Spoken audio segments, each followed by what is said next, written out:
Good afternoon, everyone. I'm Bijan Kimiagar, Associate Executive Director for Research at Citizens Committee for Children of New York. For those of you joining one of our webinars for the first time, welcome.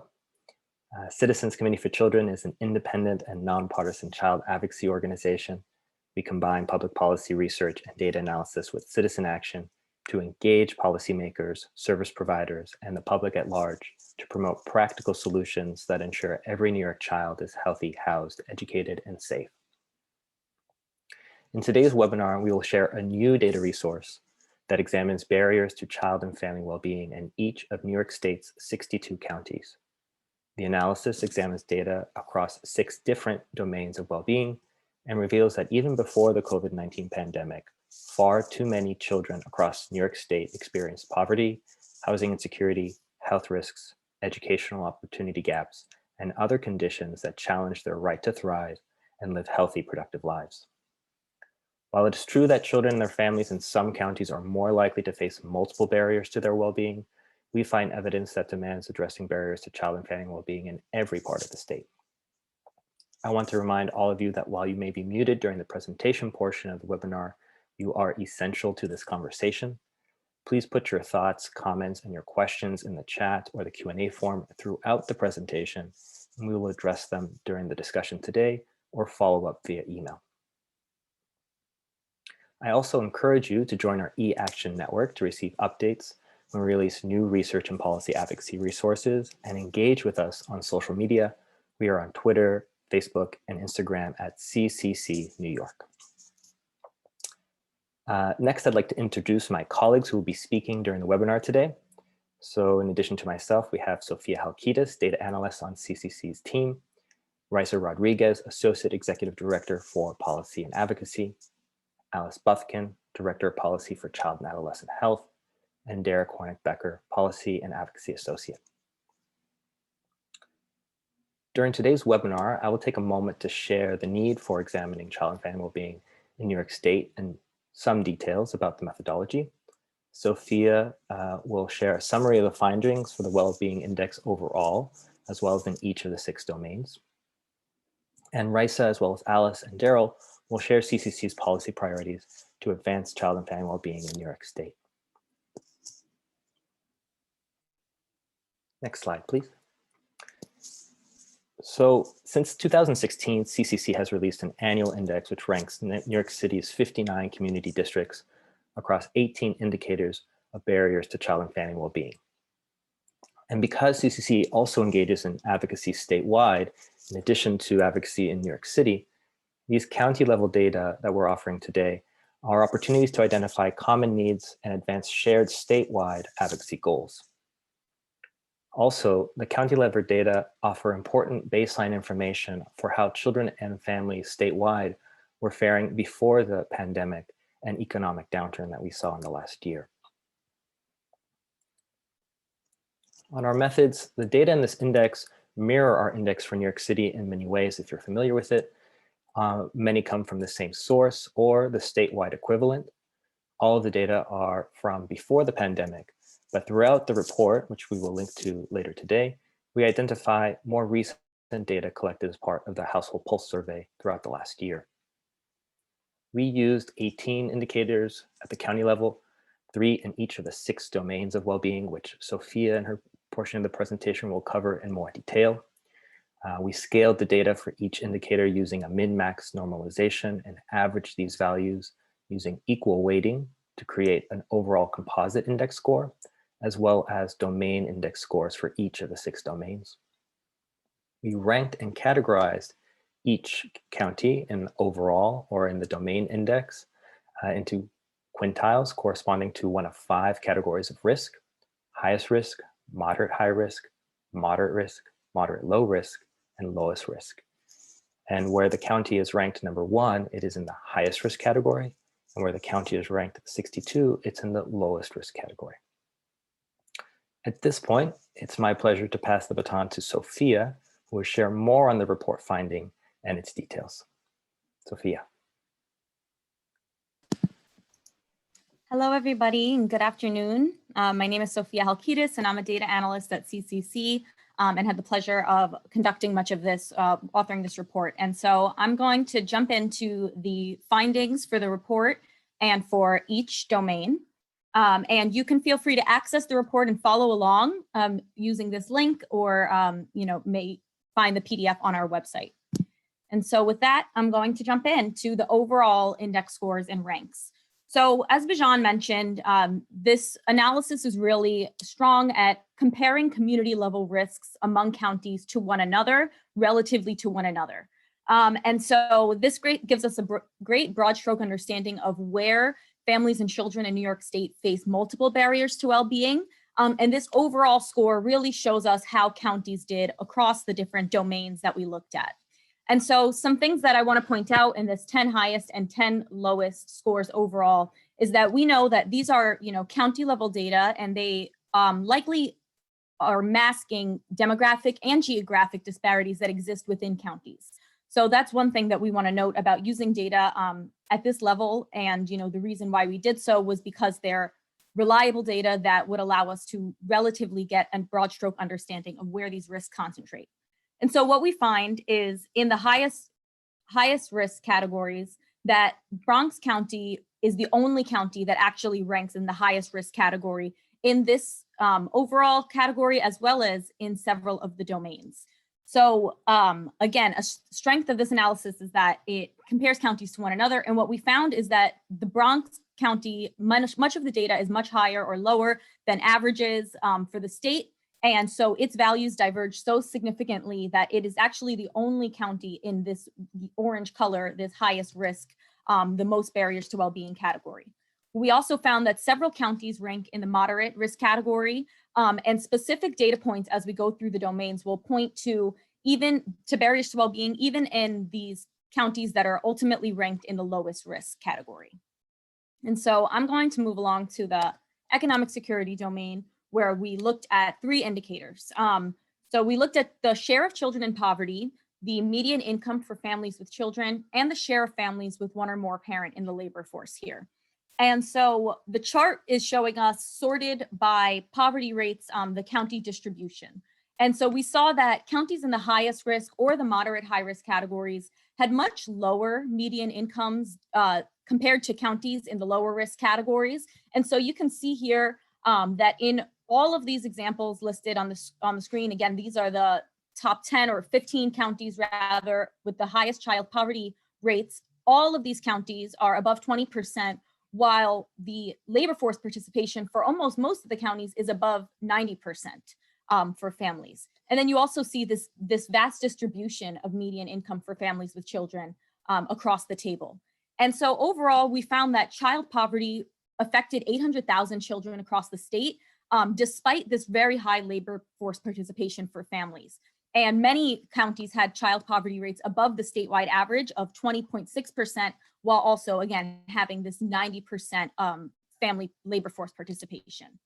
And so, this is critical data, just although it predates the pandemic, it really points to places where, there was already struggling in the face of the pandemic and subsequent economic collapse that we're experiencing now.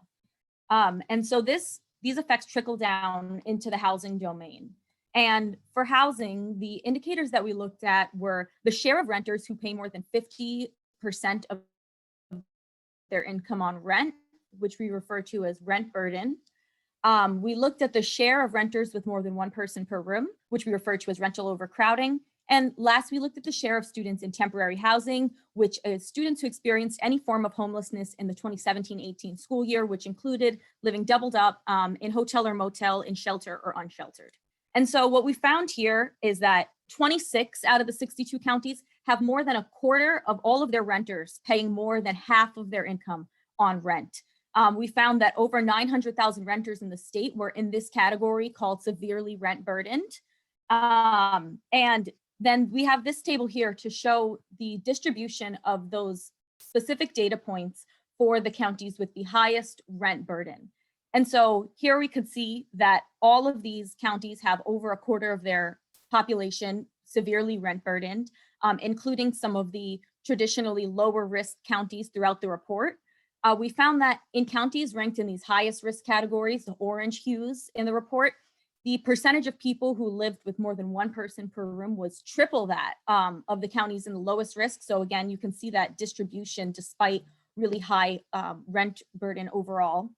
And, we found that this was a problem for counties, inside and outside of New York City. You can see that Rockland County, more than a third of renters are experiencing severe rent burden, which is higher than any other county in the state.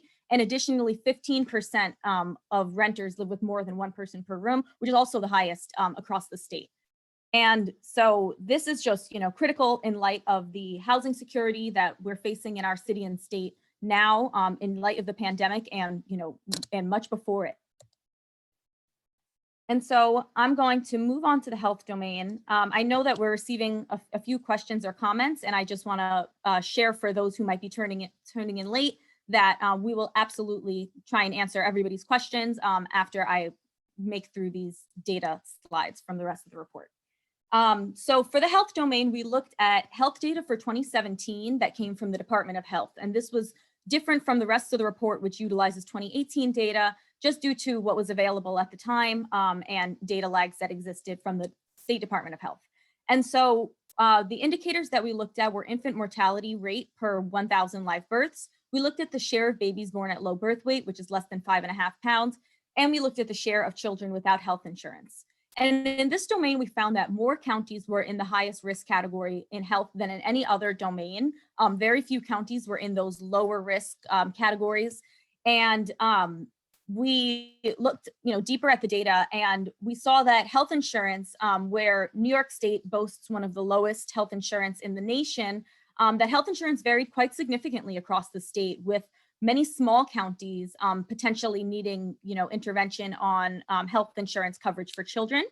We also looked at infant mortality rates, which is a standard indicator of community and child well-being because it speaks to medical care and environment, service utilization, and all these different factors. And what we found is that 33 counties reported infant mortality rates higher than the state average of 4.5. And in more than half of the counties had these high infant mortality rates, as well as low birth weight babies. And we saw, again, that this coverage varied across the state, even though New York State has historically low coverage, high coverage for children and families across the state. In the education domain, we looked at education data from across the education continuum. We look at 4 indicators. Here we looked at the share of 3- and 4-year-olds that are enrolled in private or public early education. We looked at the share of 3rd through 8th graders proficient on their math and ELA exams, which were average to 1 exam score. And we looked at high school graduation rates. And what we found here, we're showing in this chart, the counties with the highest and lowest percentage of students scoring proficiently on their math and ELA exams, and these same counties on the other measures that we looked at for early education enrollment and graduation rate.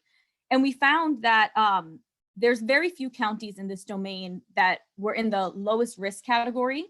Some of the counties with the highest percentage of students scoring proficient also have, these higher percentages of early education enrollment, while graduation rate is quite high across the state at 85%. We do see differences across counties as well. And really importantly, only 6 out of the 62 counties had pass rates above 50% in ELA, and that was Nassau, New York, Saratoga, Queens, Richmond, and Westchester. And only 5 counties overall out of 62 counties in the state were proficient with math pass exams above 50%. In 3 counties overall, fewer than 30% of students did not meet their ELA and math exams, and that was Franklin, Sullivan, and Seneca for math, for ELA, and Franklin, Sullivan, and Montgomery for math. So these education data are quite grim at a time that we're also considering the pandemic's impact on children with learning loss and barriers to remote learning at this time. And so the last 2 domains of data that we looked at that fed that overall index that we started with were data for youth, in which we looked at teen birth rates, the share of teens who were 16 to 19 and neither in school nor in the labor force, and we looked at the unemployment rate for youth aged 20 to 24. And what we found here is that the Bronx and Franklin counties were the two counties that ranked in the highest risk domain with data, as you see, higher than the state average. We saw that counties such as Jefferson, Washington, Greene, Fulton, Schuyler, Lewis, Tioga, and Orleans County also ranked in this orange moderate high risk county and were categorized by high rates of youth unemployment or teens not enrolled in the labor force or school. And many also had high teen birth rates. And what we found is that almost half counties had percentage of teens not enrolled in the labor force that were higher than the state average. And similarly, 21 counties had rates of youth unemployment exceeding the state average of 12%, which are, particularly profound in light of the current pandemic, which has resulted in a loss of income for many youth at this same age bracket, and paired with mental health challenges that are, prevalent at this time. And the last domain that we looked at was what we call family and community. And the indicators which we viewed were the share of adults without a high school degree, the share of children in single parent homes, and the violent crime rates per 100,000 people. And in this domain, we see that New York City really is at the top of the risk category, in many ways influenced by population density. We saw that in this domain, more so than any other, there's a great homogeneity between counties, that more counties are similar than different, and more than a quarter of children in 51 counties lived in households headed by a single parent, and half of New York State counties had more than 10% of adults without a high school degree. And of course, these data are really critical as we consider the impact of the pandemic on economic insecurity and on families which already have limited resources. And so with this, I'm going to pass it on to our policy team, Raysa, Alice, and Daryl, to talk about some of the implications and opportunities that these data bring for statewide advocacy. Thank you, Sophia. Hello, everyone. My name is Alice Bufkin. I'm the Director of Policy for Child and Adolescent Health at CCC. So we're going to move into discussing some of the key policy considerations and priorities in response to the findings that our colleagues have laid out in their discussion of the index.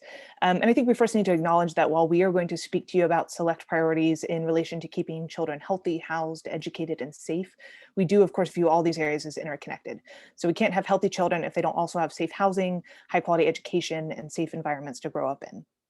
When we do zoom in on health areas, I want to emphasize the importance of protecting healthcare systems and programs for low-income New Yorkers, like Medicaid and CHIP, that are so essential for keeping children and families healthy. One of the indicators in the index is related to health coverage. And New York State should be proud of the progress it's made in covering more residents than many states, most states. But as pointed out, there's still pockets of the state where children are not being covered or served. This is becoming an even greater risk with COVID, as access to services across the board has been disrupted by the pandemic, and new people are finding themselves in need of subsidized health coverage. On top of that, we've seen 4 years of attacks from the federal government against the healthcare safety net, especially attempts to deny access to immigrant communities. So first, we need to resist efforts to slash, reduce, or cut back on existing programs like Medicaid. Unfortunately, the executive budget that was proposed recently includes a 1% across the board reduction in Medicaid spending, with some exceptions. That's on top of a 5% cut to local assistance payments for community-based services, and a number of cost shifts that specifically hit the public health system in New York City. A lot of this is subject to change in the state budget, depending on how much federal aid is offered. But regardless, we and our partners will continue to make the strong case that you can't have healthy children and families if you disinvest and cut the very programs that children most rely on and their parents rely on, especially not in the midst of a pandemic. In fact, we should be looking at ways to expand opportunities to connect people to the care they need, especially because so many services have been disrupted due to COVID. One way to do this is through enhancing outreach and education efforts to bring people into care, through strategies like enhancing support for community health workers and health navigators, trusted members of the community whose job is to connect people to the services they need. Another opportunity is to increase coverage is through Coverage for All, which some of you may be aware is actually having a day of action today. This proposal would allocate funding to help cover low-income New Yorkers who've had COVID-19 but are excluded from health coverage programs because of their immigration status.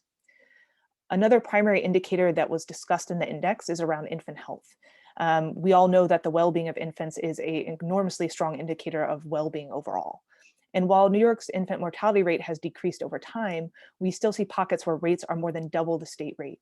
We also know these outcomes are closely tied to the health and well-being of pregnant people and how clearly systemic racism across all of our healthcare systems is driving racial disparities in health outcomes for parents and children. When it comes to addressing these issues, as a state, we need to continue investing in the initiatives and programs that work across the continuum of a parent's life, including reproductive health care, prenatal care, and postpartum services. We also need to be providing continuous coverage and high quality programming for both babies and their parents in those critical first few years of life. Additionally, we need to protect and serve young children with developmental delays and disabilities. Some of you may be very familiar with the Early Intervention Program, which provides services to children under age 3 with developmental delays and disabilities. Because of COVID, we've seen a dramatic decline in referrals, evaluations, and services received in this program. So we know our state needs to take proactive efforts to increase provider capacity and to identify and assist those families and young children who have lost out on services because of the pandemic and who may have even lacked services prior to this crisis. And the final item I want to touch on is the issue of behavioral health. In many ways, all of the areas we are talking about today impact the mental and emotional well-being of children. Even before COVID, there was a chronic shortage of mental health and substance use disorder services for children and young people. Both COVID-19, we've seen nearly a year of anxiety, loss of loved ones, disconnection from school, economic crisis. New York's children need a coordinated and comprehensive approach to meeting their behavioral health needs. And of course, this begins by resisting efforts to cut back on services, even in tight fiscal climates, and maybe especially in tight fiscal climates. So we and our partners have been fighting to make this case for why, rather than cutting services, we need to increase investments in children's behavioral health. We need to serve children where they are. So for those in homes, that means increasing services that are family-focused and community-based. A new array of services known as children and family treatment and support services are available in Medicaid, but we'd like to see those expanded to the CHIP program. In schools, we need dramatic increases in funding for community schools, for clinical services, for the full continuum of care to meet each child's needs. In early care and education, we need to build on models that integrate behavioral health into settings like pediatric offices and childcare centers. And with the new reliance on telehealth, we can reach families in new ways, which is incredibly important. But not everyone has access to telehealth services or teleservices generally because of the enormous digital divide, which very clearly limits access along lines of rural versus urban, as well as along lines of race and income. We need to bridge the digital divide, but also think about issues around equity and who is left out when services are delivered in these new ways. And so just overall, we need to increase resources and develop a coordinated approach to behavioral health to address the shortage of services that existed even before this pandemic. So with that, I'm going to hand it over to my colleague Raysa, who's going to speak on some of the key issues in the area of housing.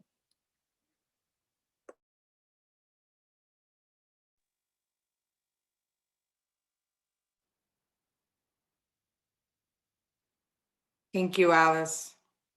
Hi, I'm Raysa Rodriguez. I head up policy and advocacy at CCC. I'll spend some time talking about the relationship of the data you heard Sophia walk us through in the housing domain and our priority areas of focus to fight family homelessness and increased affordability. The data confirms what we already knew, that housing insecurity is experienced by many New Yorkers even long before the pandemic and the economic collapse. The data also reinforces our advocacy positions to really fight and combat family homelessness. In particular, the data related to severe rent burden really point to the fact that rent is a significant driver of housing instability.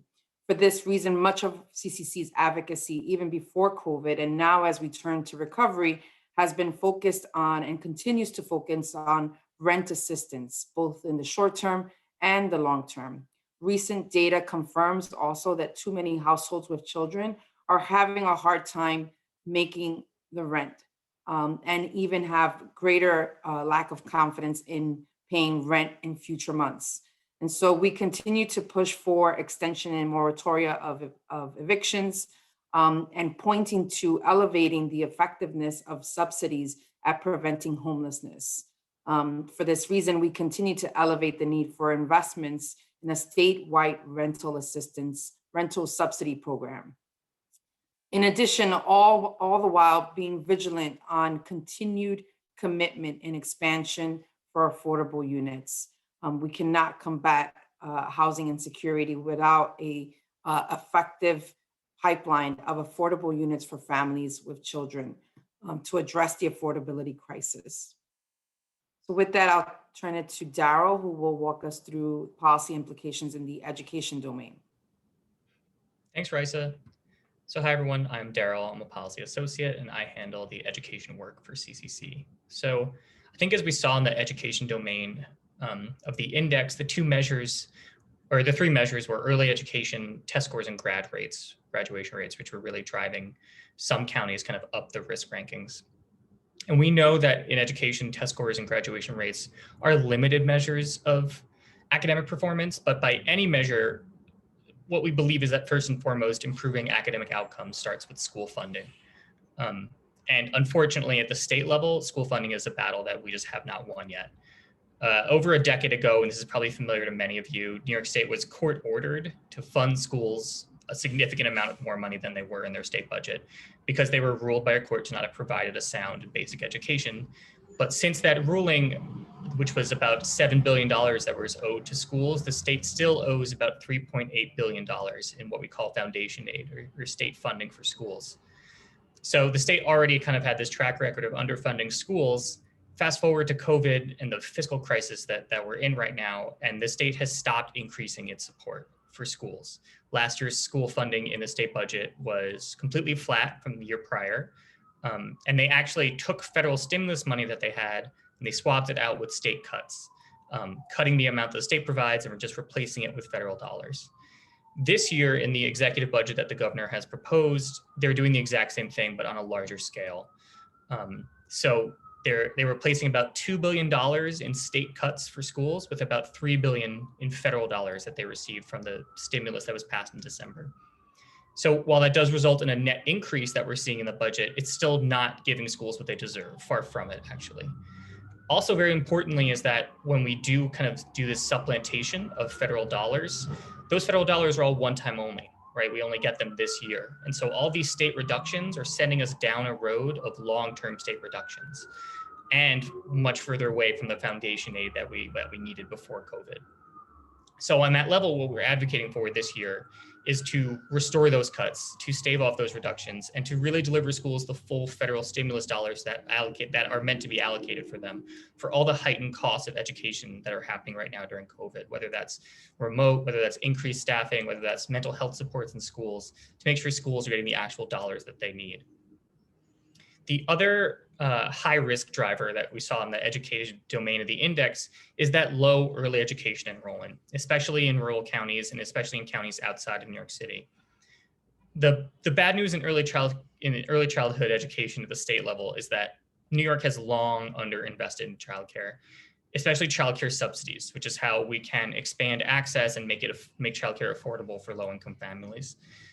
We've long relied on federal funding, and we've added maybe a little bit of state funding to fund childcare subsidies in New York State.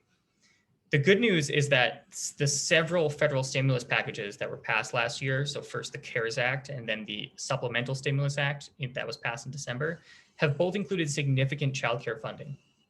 So what we've done in our advocacy is focused efforts both throughout the last year, and especially now being that it's budget season, at getting the state to use these dollars that we're getting properly.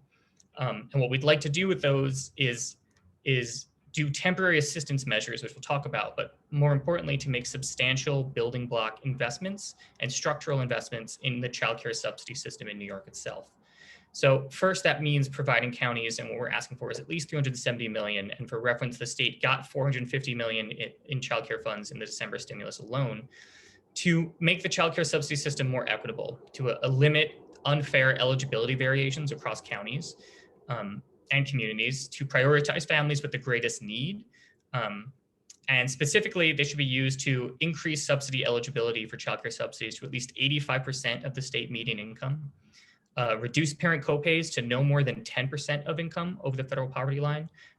Nationally recommended is 7%, so we're asking to reduce it to at least 10% of income over the federal poverty line, and to pay subsidies to providers for at least 12 absences per quarter for child. Childcare providers, especially family childcare providers and independent operating providers, had a really hard time during the pandemic, And assuring that they get paid for enrollment and not necessarily attendance is what keeps their door open and operating so that they can provide childcare, as opposed to having it possibly disappear as subsidies aren't used. The other thing we wanted to do with the funds this year is invest a separate fund, about $100 million, to create just to increase workforce compensation. What we've found is that the more we invest in subsidies, while it does expand access, while it does add seats, while it does lower what families have to pay, it doesn't necessarily move the needle on what early childhood workers actually get paid, which is or very meager amounts. And lastly, we want to continue to use the funds both from this federal stimulus and from the previous federal stimulus, of which there are funds left over, to support individual operating grants, especially for family childcare providers, like I mentioned, because childcare costs so much more right now in terms of space, in terms of health and safety protocols. Again, the state got federal childcare dollars over the summer. They tried to put those into individual operating grants, and they did a really bad job at it. The getting the grants was an onerous application, and all of the money was given out in a reimbursement model, making cash-strapped providers put the money up front before they could actually get anything back. So in addition to all those structural investments I mentioned, which we want to do with the money, we're advocating that as much as we continue to use it for grants, to do it with that money up front for providers and to make it more accessible. And so that's what we have on the state level for K through 12 education and for childcare. What I'll do is I'll pass it back to Raysa to talk a little bit about our policy priorities in child welfare and safety.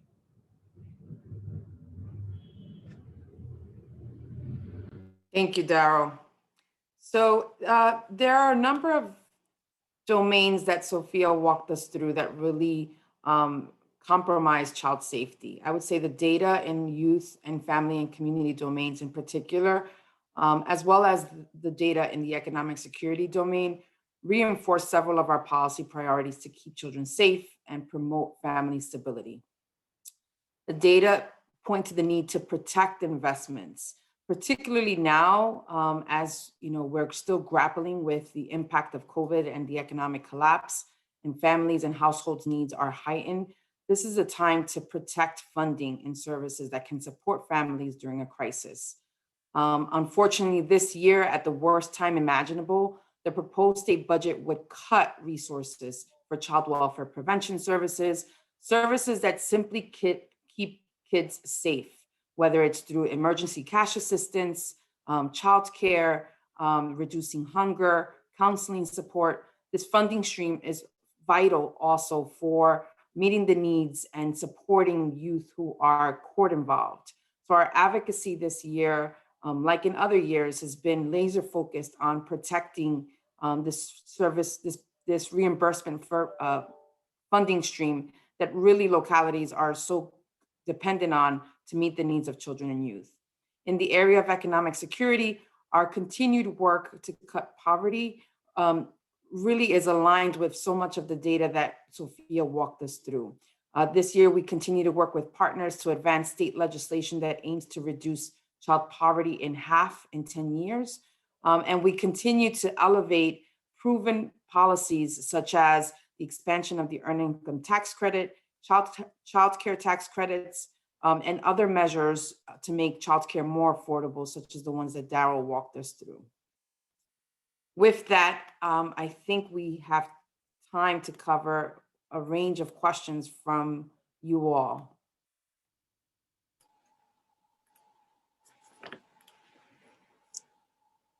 Thanks, Raysa. Please do to everyone, please include your questions in the chat or in the Q&A form. We will take them as we come. If we can't get to them today, we will absolutely follow up via email. We have our emails up on the screen right now so that you can contact us directly. We are missing Raysa, so we will definitely, if you reach one of the four of us and it's something for Raysa, we can add that, copy her. And we also have our websites and social media here.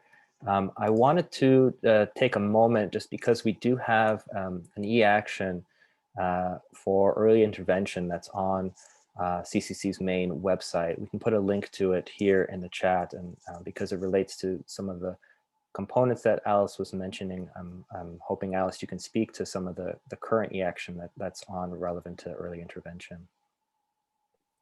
Sure, thank you, Bijan.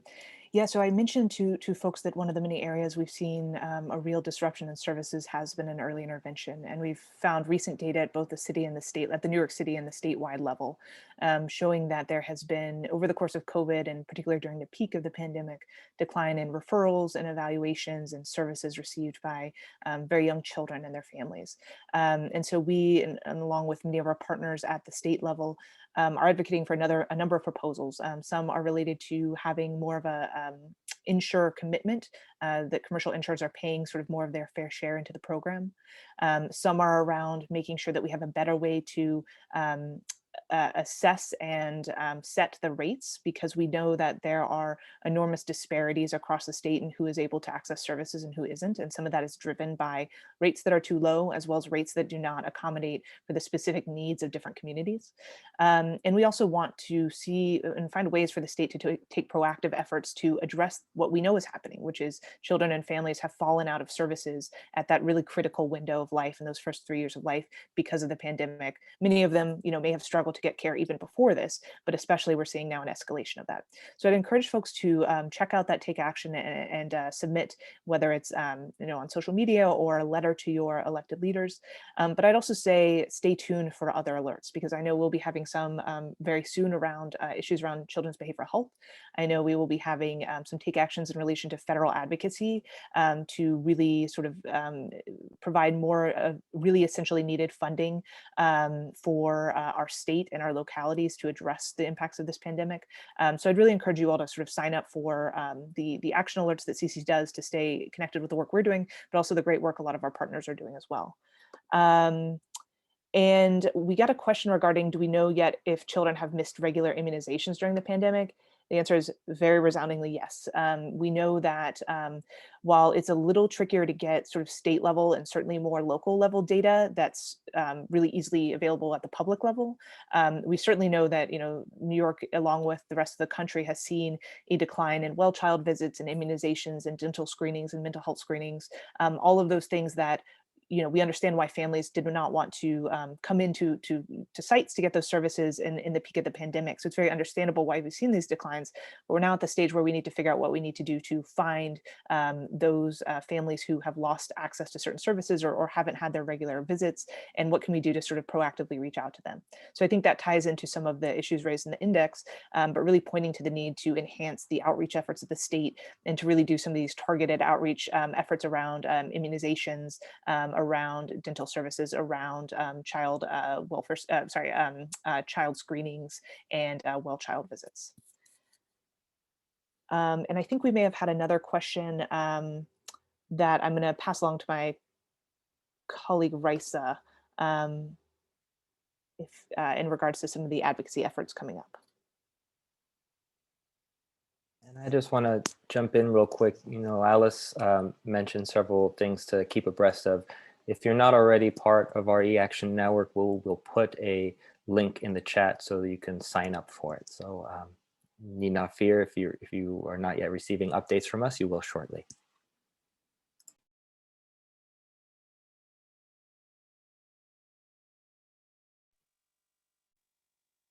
Hi, so we're getting a question related to the response to this data with state legislators in the governor's office.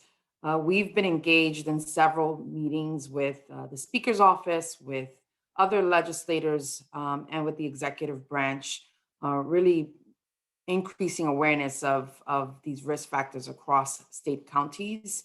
I would say that it's still too early to know where we will land on the state budget, but in the weeks ahead, our plan is to continue to draw attention to these data and to link all of our priorities to the intersection of what we find in these data across multiple domains. So stay tuned. We will let you know where you can elevate your voices in service of many of those priorities.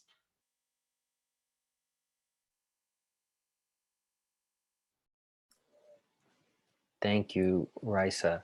Again, keep putting your questions, comments in the chat or in the Q&A. We will take a few more. And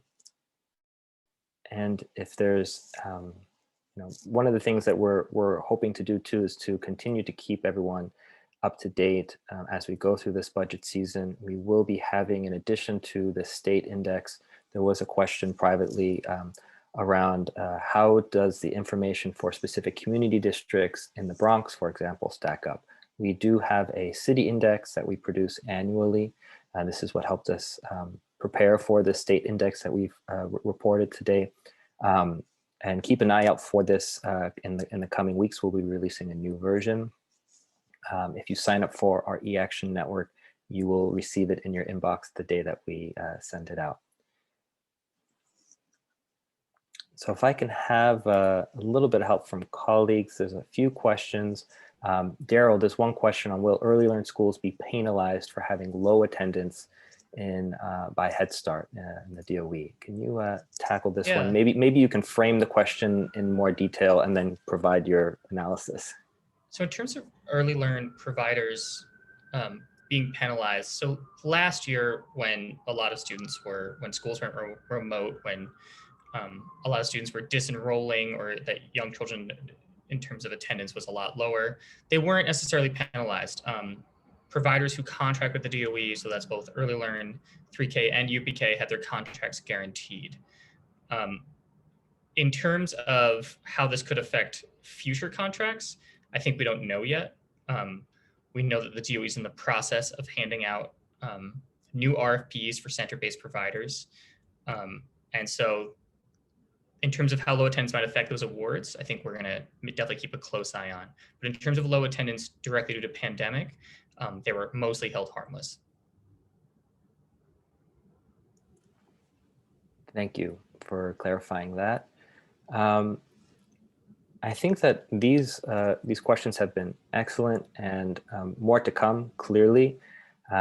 I think this is a good place to say thank you to all of my fellow speakers, to Sophia, to Raysa, to Alice, to Daryl, for each of your presentations, and for the discussion following up. Clearly, we are in the midst of all of this and going to have much more to come in addition to what we're sharing today. And thank you to everyone who joined us attending here. You will receive a follow-up email with links to the slides, links to this video, and links to other ways to keep in touch. Thank you very much for joining us this afternoon.